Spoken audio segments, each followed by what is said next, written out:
yang sangat mahal. Mereka tahu manusia akan jatuh sakit kerana makanan kita rosak. Minuman kita hari ini bergula. Ubat moden yang mereka buat bukan penyembuh tapi hanya penahan sakit sementara. Yalah, sebab hospital ni bisnes bangsa Y. Akhirnya hospital kau untung, insurans dan takaful pun apa lagi, ambil kesempatan lah untuk naikkan harga bulanan mereka. Yang menderita, kita semua terbeban. Berjuta manusia seluruh dunia ni terbeban dengan harga kos perubatan. Yang aku pelik, kenapa kita lebih yakin dengan perubatan moden yang dikuasai oleh musuh-musuh Allah ini? Sedangkan Allah sendiri dah bagi tahu, dah ajar kita dalam Al-Quran, dan Nabi SAW dah pesan berulang kali, penyembuh itu adalah madu, madu asli, habadus sauda, tapi kita ingkar. Sebab itu kesihatan kita dikhianati oleh dunia pada hari ini. Korang tengok sendirilah, sampai makanan sunnah pun mereka nak rosakkan.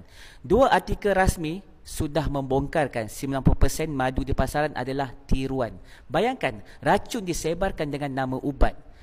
Umat Islam kena tipu hidup-hidup pada hari ini. Rasulullah SAW bersabda, madu adalah penyembuh bagi segala penyakit. Dan Allah tegaskan dalam Al-Quran, madu itu ubat untuk manusia.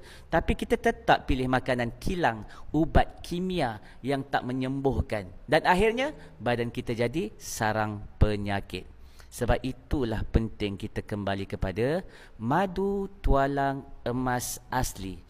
Hasil lebah liar dari hutan Malaysia. Ia bukan madu pekat yang korang nampak campur gula putih, bukan madu tiruan yang memenuhi 90% pasaran dekat luar tu. Ini real food, superfood, ubat yang Allah sendiri jadikan.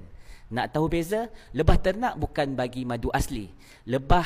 Sebab lebah ternak diberi makan gula oleh manusia, itu madu palsu, bukan madu asli. Tapi lebah liar, Allah sendiri yang akan pandukan dari bunga hutan, pokok tualang, meranti, putat, sungkai dan lain-lain lagi. Itulah madu asli yang jadi penyembuh kepada manusia. Dan kami berani bagi jaminan, kalau anda amal 3 bulan madu tualang emas asli ini, tapi penyakit anda tidak ada perubahan, kami akan pulangkan duit anda kembali. Siapa lagi yang berani bagi jaminan macam ini? Tuan-tuan, jangan tunggu sampai terlantar di hospital. Masa sakit nanti, bukan sahaja tubuh terseksa, kepala pun pening fikir nak bayar bil beratus ribu ringgit. Menyesal masa tu dah tak berguna lagi. Stok madu asli ni sangat terhad. Sebab ia dari hutan liar, bukan kilang. Dia ikut musim. Rebutlah peluang ini sekarang. Kembali kepada sunnah Nabi kita, kembali kepada ubat yang Allah jadikan. InsyaAllah, tubuh kita sihat, hidup kita lebih tenang. Tekan link di bawah ini dan dapatkan superfood yang Allah ciptakan untuk kesihatan manusia. Assalamualaikum. InsyaAllah.